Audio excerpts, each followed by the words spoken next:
ఇక Devji surrender central committee member మల్లా రాజిరెడ్డితో పాటు మరో 16 మంది మావోయిస్టులు కూడా తెలంగాణ ఎస్ఐబి పోలీసుల ఎదుట లొంగుబాటు.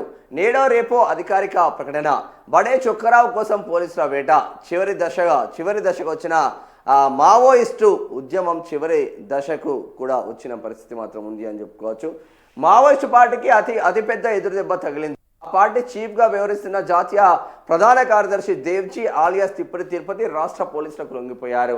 సెంట్రల్ కమిటీ మెంబర్ మల్లా రాజిరెడ్డి ఆలియాస్ సంగ్రామ్తో పాటు 16 మంది మావోయిస్టులతో కలిసి దేవ్జీ ఆ ఎస్ఐబి పోలీసులకు సరెండర్ అయ్యారు. ఆసిఫాబాద్ జిల్లా అడవుల్లో రాష్ట్ర పోలీసులు చేపట్టిన కీలక ఆపరేషన్ విజయవంతమైంది. అయితే ఈ విషయాన్ని పోలీసులు అధికారికంగా ప్రకటించలేదు. ఇయాల్లో రేపో హైదరాబాద్ డీజీపీ ఆఫీస్లో అధికారికంగా ప్రకటించే అవకాశం ఉన్నట్లు పోలీసు వర్గాలు పేర్కొంటున్నారు. ఈ లొంగుబాట్లతో దేశంలోనే మావోయిస్టు ఉద్యమం చివరి దశకు వచ్చినట్టు భావిస్తున్నారు. దశాబ్దాలుగా అడవుల్లో ఉండి దేశవ్యాప్తంగా ఉద్యమాన్ని విస్తరించి అనేక పోరాటాలు చేసి పార్టీలోనే అతిపెద్ద హోదాలో పనిచేసిన నంబాల కేశవరావు, హిడ్మా వంటి కీలకమైన లీడర్లు ఎన్కౌంటర్లో మరణించగా మల్లోజుల వేణుగోపాల్, ఆషన్న లాంటి లీడర్లు పోలీసులకు లొంగిపోయారు.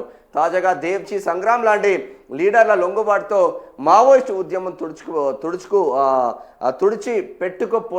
తుడిచి పెట్టుకు పోయినట్టేనని పోలీసు వర్గాలు పేర్కొంటున్నారు. ఇక్కడ మల్లా రాజిరెడ్డి ఆలియాస్ సంగ్రామ్ను చూస్తూ ఉన్నాం, దేవ్జీ ఆలియాస్ తిరుపతిని చూస్తూ ఉన్నాం.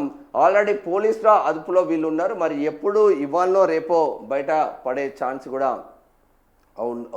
ఉన్నదన్న చర్చ జరుగుతుంది. ఇగో దేవ్జీ ఇల్లు చూడ, పెంకుటి ఇల్లు చిన్నది, కోరుట్లలోని దేవ్జీ ఇల్లు. చాలామంది ఏదంటే మావోయిజం పోయి మస్తు సంపాదించుకున్నారు ఒక్కొక్కడు అంటారు. ఇక ఇదే ఆయన బంగ్లా, 10 అంతస్తుల బంగ్లా. ఎవరికైనా కావాలంటే తీసుకోండి కోరుట్లోకి వెళ్ళి. ఓవైపు వరుస ఎన్కౌంటర్లు, మరోవైపు లొంగుబాట్లతో మావోయిస్టుల క్యాడర్ పూర్తిగా తగ్గుతున్నది. 2024 నాటికి 38 జిల్లాలోని ఉన్న ఉద్యమం కాస్త ఆపరేషన్ కగార్తో గడిచిన రెండేళ్లలోనే తుది దశకు వచ్చింది. తాజాగా మావోయిస్టు పార్టీ చీఫ్, ఆ పార్టీ జాతీయ ప్రధాన కార్యదర్శి Tirupati alias Devji, central committee member మల్లా రాజిరెడ్డి ఆలియాస్ సంగ్రామ్తో పాటు 16 మంది మావోయిస్టులు ఆదివారం ఆసిఫాబాద్ జిల్లాలో రాష్ట్ర స్పెషల్ ఇంటెలిజెన్స్ బ్రాంచ్ పోలీసులకు లొంగిపోయారు. అందరూ కూడా తాము ధరించే ఆయుధాలతో లొంగిపోయినట్లు ప్రచారం జరుగుతుంది. ఇది వాస్తవం అబ్బా. ఎందుకంటే ఇది పేపర్లో రాకముందే మా మంచిర్యాల జిల్లా స్టాఫ్ రిపోర్టర్ పటేల్ సుధాకర్ అని ఉంటాడు, నిన్న నాకు పర్ఫెక్ట్ ఇన్ఫర్మేషన్ ఇచ్చింది. అన్న లొంగిపోయే మావోయిస్టులకు ఆసిఫాబాద్ అనేది అడ్డగా మారిపోతుంది. అప్పుడు దేవ్జీ కావచ్చు కర్రగుట్టల నుంచి కరీంనగర్కి వచ్చి, కరీంనగర్ నుంచి ఆసిఫాబాద్ తిర్యాని అనే మండలంకు వెళ్ళి అక్కడ తలదాచుకోవడానికి ప్రయత్నించిండ్రు. పగడ్బందీగానే దొరికిపోయిన పరిస్థితి. ఇప్పుడు దేవ్జీ కావచ్చు, మల్లా రాజిరెడ్డి ఆలియా సంగ్రామ్ కావచ్చు, వీళ్ళు కూడా ఆసిఫాబాద్కి వచ్చి తిర్యాని అనే ప్రాంతంలోనే దొరికిపోయినట్టు సమాచారం అయితే అందుతుంది. ప్రజెంట్ అందరూ ఏమనుకున్నారంటే డీజీపీ ఆఫీస్లో ఉన్నారు అంటే డీజీపీ ఆఫీస్లో లేరు.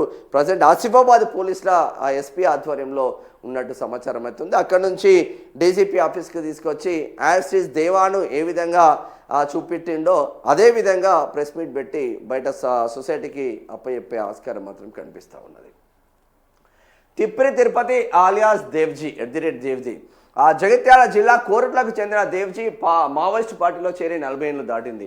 వెంకట నరసయ్య గంగూబాయి దంపతుల మొదటి సంతానం తిరుపతి. ఇతనికి 2 సోదరులు, 1 అక్క ఉన్నారు. తిరుపతి పేరు NIA హిట్ లిస్ట్లో ఉంది. దేశంలోనే 3.6 కోట్ల అత్యధిక రివార్డు కలిగిన మావోయిస్టు లీడర్. వామ్మో, తిరుపతి తక్కువ స్వామి కాదు, 3,60,00,000 రివార్డు ఉంది. టాప్ మావోయిస్ట్ అన్నట్టు, టాప్ మావోయిస్ట్ కలిగిన మావోయిస్టు లీడర్. ఎస్సీ మాదిగ సామాజిక వర్గానికి చెందిన తిరుపతి ప్రస్తుతం పార్టీ సెంట్రల్ చీఫ్ సెక్రటరీగా పనిచేస్తున్నారు. ఇప్పుడు ఎస్సీ మాదిగ సామాజిక వర్గం. మల్లోజుల వేణుగోపాల్ జనజీవన సమంతిలో కలిసినప్పుడు ఆయన కులం రాయరు. ఆషన్న జనజీవన స్రవంతిలో కలిసినప్పుడు ఆయన కులం రాయరు. ఇప్పుడు ఇక స్పెషల్గా కులాలు రాస్తారు. అది ఏందో ఏం రోగమో అర్థం కాదు. ఎర్ర జెండా పట్టిన తర్వాత కుల మతాలకు అతీతంగా ఉంటారు వాళ్ళు. చెందిన తిరుపతి ప్రస్తుతం పార్టీ సెంట్రల్ చీఫ్ సెక్రటరీగా పనిచేస్తున్నారు. 2025 మే 21న నంబాల కేశవరావు ఆలియాస్ బసవరాజ్ మరణం తర్వాత సెప్టెంబర్ 2025లో బస్తర్ మీటింగ్లో పార్టీ జనరల్ సెక్రటరీగా ఎన్నికయ్యారు. మావోయిస్టు పార్టీ చరిత్రలో ఈ పదవి చేపట్టిన మొదటి దళిత నాయకుడు ఈయనే. మిలిటరీ వ్యూహాలు పన్ని దాడులు చేయడంలో దిట్ట, military strategist, people's liberation guerrilla army సృష్టికర్త, ఆర్ఎస్యు ద్వారా నక్సల్స్ ఉద్యమంలో ప్రభావితుడై 1982లో సుమారు 19 ఏండ్ల వయసులోనే అజ్ఞాతంలోకి వెళ్లారు. పార్టీ పత్రిక అవామీ జంగ్లో ఆర్టికల్స్ రాసి మావోయిస్టు విజయాలను ప్రచారం చేశారు. మహారాష్ట్ర, ఒడిశా, ఛత్తీస్గఢ్ మావోయిస్టు పార్టీలోకి రిక్రూట్మెంట్, మిలిటరీ ట్రైనింగ్ క్యాంపుల నిర్వహణలో కీలక పాత్ర పోషించారు. 2010 ఏప్రిల్లో ఛత్తీస్గఢ్ దంతేవాడ దాడికి మాస్టర్ మైండ్ ఈయనే. ఒకేసారి 74 మంది సిఆర్పిఎఫ్ జవాన్లను చంపేసి దేశవ్యాప్తంగా సంచలనం సృష్టించారు. ఇప్పుడు సిఆర్పిఎఫ్ జవాన్లకు కుటుంబాలు ఉండవా? సిఆర్పిఎఫ్ జవాన్లకు పిల్లలు ఉండరా? సిఆర్పిఎఫ్ జవాన్లకు తల్లిదండ్రులు ఉండరా? వాళ్ళ గర్భకోశం కూడా ఆలోచించాలి కదా, గర్భశోకం కూడా. ఇక అలిపిరిలో ఏపీ ప్రస్తుత సీఎం చంద్రబాబుపై ఆనాడు జరిగిన బాంబు దాడి ఘటనలో దేవ్జీ హస్తం ఉందని తెలిపారు.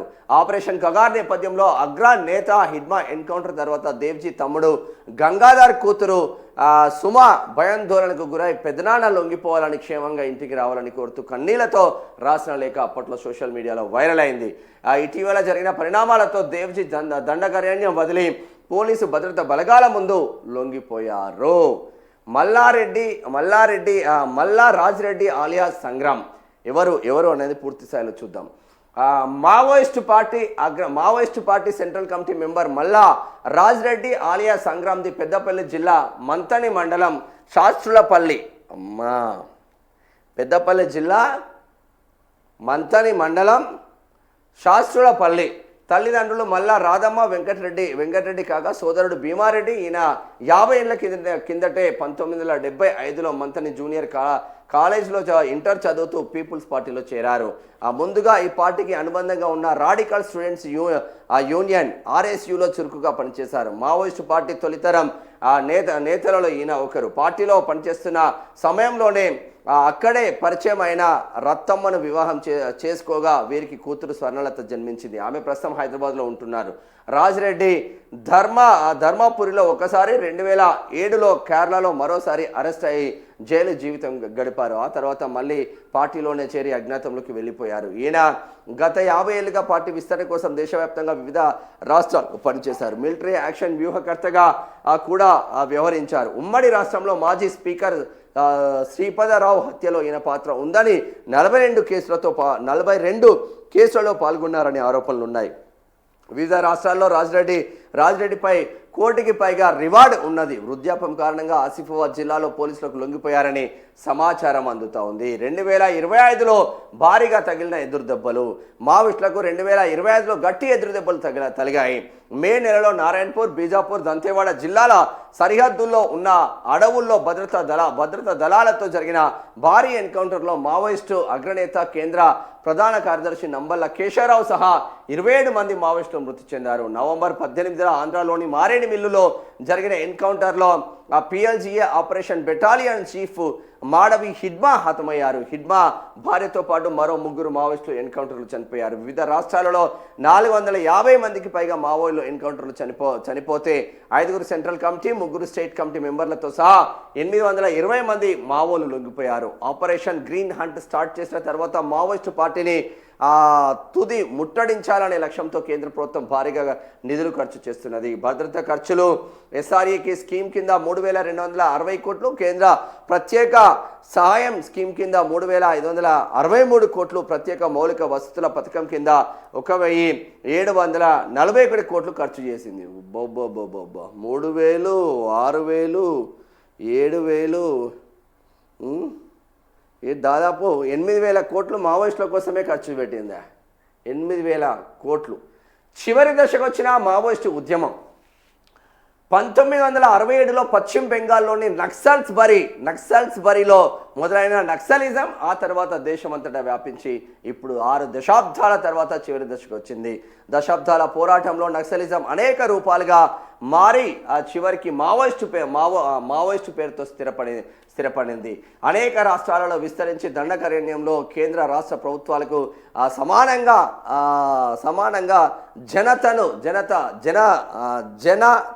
జనతన సర్కార్ నిర్వహించిన మావోయిస్టులు ఇప్పుడు ఒక్కొక్కరిగా బయటకు వస్తున్నారు. కేంద్ర ప్రభుత్వం 2009లో ఆపరేషన్ గ్రీన్ హ్యాండ్ పేరుతో మావోయిస్టుల విస్తరణకు అడ్డుకట్ట వేసే ప్రయత్నం స్టార్ట్ చేసింది. అప్పటి నుంచి దేశవ్యాప్తంగా యాంటీ నక్సల్స్ ఆపరేషన్స్ కొనసాగుతున్నది. ఈ మధ్య వేలాది మంది పోలీసులతో ఇంకా నిర్బంధం పెంచింది. దేశంలో ఈ ఏడాది మార్చి 31 నాటికి మావోయిస్టులు లేకుండా చేయాలని కేంద్ర హోంశాఖ మంత్రి అమిత్ షా ఆదేశాలతోనే కేంద్ర రాష్ట్ర ప్రభుత్వాలు 2024 జనవరి నుంచి ఆపరేషన్ కగార్ స్టార్ట్ చేశాయి. తెలంగాణ, ఆంధ్రప్రదేశ్, ఛత్తీస్గఢ్, ఒరిస్సా, జార్ఖండ్, మధ్యప్రదేశ్ రాష్ట్రాలలో special task force, CRPF, ITBP, DRG, C60, SOG పేరుతో వేలాది మంది పోలీసులు అడవులను జల్లెడపడుతున్నారు. హెలికాప్టర్లు, డ్రోన్లు, భారీ వెహికల్స్ సాయంతో ఒక్కో ప్రాంతాన్ని స్వాధీనం చేసుకుంటూ ముందుకు సాగుతున్న పరిస్థితి మాత్రం ఉంది అని చెప్పుకోవచ్చు. ఎక్కడికక్కడ దేవ్జీ ఇల్లు చూడవచ్చు. మరి ఎన్ని కోట్లు సంపాదించిండు దేవ్జీ అనేది. చాలామంది మావోయిజానికి పోయి మొత్తం కోట్లు దోసుకున్నారు. బడా వర్గాలు ఇది అంటున్నారు కానీ దోసుకున్న ఇల్లు ఇదే. మనము హిడ్మా చనిపోయినప్పుడు హిడ్మా తల్లిని చూసినాం, పుంజి హిడ్మా ఊరును చూసినాం. హిడ్మా ఊరు కానీ హిడ్మా తల్లి కానీ అక్కడ ప్రజలు పడే అవస్థలు కానీ చూసినాం. ఎంత దారుణంగా ఉంది సిచ్యువేషన్ అర్థమవుతూ ఉంటుంది. మావోయిజం అనేది అప్పుడున్న సిచ్యువేషన్కి తగ్గట్టు అణగారిన బిడ్డలను అనేక రకాలుగా ఇబ్బందులు పెట్టి కొంతమంది చేతుల్లోనే భూములు మొత్తం A to Z ఉండి అనేక రకాలుగా ఇబ్బందులు పెడితే ఆ ఇబ్బందులు తాళలేక ఏదో ఒకటి చేయాలని ఆ ప్రజల కోసమని కొంచెం సొసైటీ మీద అవగాహన ఉన్న ప్రతి బిడ్డ మావోయిస్ట్ బాట పట్టిండు గన్ను పట్టుకొని. అటు పోయినోడు మళ్ళొచ్చి జనజీవన స్రవంతిలో కలుద్దామన్నా అప్పుడున్న సిచ్యువేషన్స్కి కలిసే పరిస్థితులు లేవు. ఎక్కడికక్కడ అరెస్టులు, జైలు, 3rd డిగ్రీలు ఇవే ఉండే. సో వాళ్ళు అక్కడనే ఉన్నారు. చివరి అంకానికైతే చేరుకున్నదని చెప్పుకోవచ్చు. మరి దీని తర్వాత ఏం చేయబోతుంది కేంద్ర సర్కార్ అనేది కూడా చూడాల్సిన ఆవశ్యకత కూడా ఉన్నట్టు తెలుస్తూ ఉంది. ఇది ఓవరాల్గా అసలు దేవ్జీ ఎక్కడ పుట్టిండు, దేవ్జీ ఎవరు, మల్లా రాజిరెడ్డి ఎవరు, మల్లా రాజిరెడ్డి ఎక్కడ పుట్టిండు, దేవ్జీ తిరుపతి కోరుట్ల బిడ్డ, ఒక దళిత బిడ్డ. మల్లా రాజిరెడ్డి రెడ్డి వర్గంలో పుట్టిన బిడ్డ, మంతని బిడ్డ. వీళ్ళిద్దరిది కూడా ఉమ్మడి కరీంనగర్ జిల్లానే. ప్రజెంట్ రాజిరెడ్డిది మంతలి మండలం అయితే అది పెద్దపల్లి జిల్లా కిందకి వస్తుంది. కోరుట్ల ప్రజెంట్ జగిత్యాల జిల్లాకి పోయింది. ఇవి రెండు కూడా ఉమ్మడి కరీంనగర్ జిల్లా కిందకి వస్తుంది. ఉమ్మడి కరీంనగర్ జిల్లా బిడ్డలే వీళ్ళిద్దరు టాప్ మావోయిస్టులు అని కూడా చెప్పుకోవచ్చు మనం.